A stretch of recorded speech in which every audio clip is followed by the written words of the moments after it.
What's going on, guys? Sir Grayson today, and I'm bringing you a Pokemon theory video discussing the possibilities and, in my opinion, probability of Gen 1 remakes in Gen 8. Now, I understand for some people this is kind of a hot button issue, as a fair number of people do want this, some don't. You know, some people would rather see Gen 4 remakes instead, but what I'll be talking about today is the likelihood of Gen 1 remakes, if not in Gen 8, then definitely at some point in the future. Now, the first thing we should really go over in regards to this is why would Game Freak even want more Gen 1 remakes? Well, as I'm sure most of you know, Gen 1 got a remake back on the Game Boy Advance in the form of Fire Red and Leaf Green. Video game technology, both in terms of graphics as well as other facets, have come a long way since then.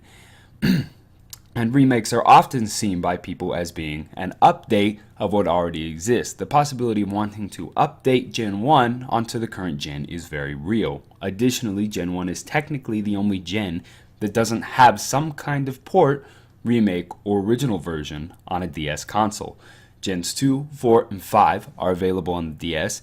Gen 6, 7, and 3 are all available on the 3DS.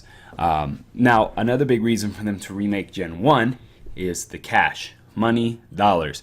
It makes the world go round as well as your company. Gen 1 is extremely nostalgic for people, and, well, nostalgia sells, especially to people with paying jobs in their early 20s to early 30s, which is who Gen 1 is kind of marketed at.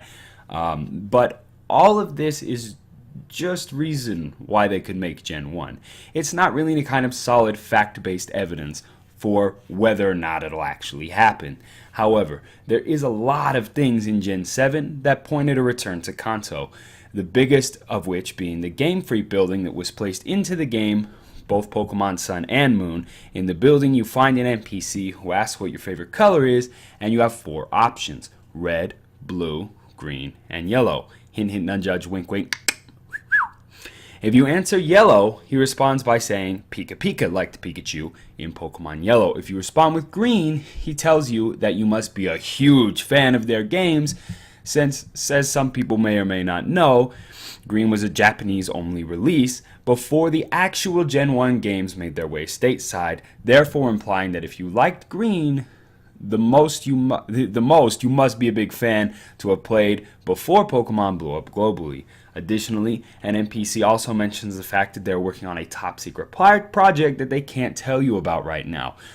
Putting these kinds of context clues together would imply a Gen 1 remake. Not only that, but Kanto itself is actually mentioned several times in Pokemon Sun and Moon. Professor Kukui talks a lot about having tried to beat the gyms, and E4, Lily leaves for Kanto at the end of the game. You also get to battle either Red or Blue at the end of the game, who both denote that since they were Kanto champions. There's also a handful of other hints at Kanto throughout the game as well. Additionally, Nintendo has also mentioned the fact that there will be a story-based Pokemon game on the Nintendo Switch. Some people have actually speculated that Nintendo will kill off the 3DS once Pokemon comes out on the Switch. However, this is just a rumor for now, as Nintendo has confirmed that they do plan on keeping the 3DS alive and relevant. But things change. You never know. The Switch is very, very successful, very popular, and you never know, anything could happen. So, will there be Gen 1 remakes anytime soon? If there is, do you want Gen 1 remakes, or would you rather have Gen 4? Will it be on the Switch? Let me know what you think down in the comments below. If you enjoyed this video, please remember to like and subscribe for more content in the future. Peace.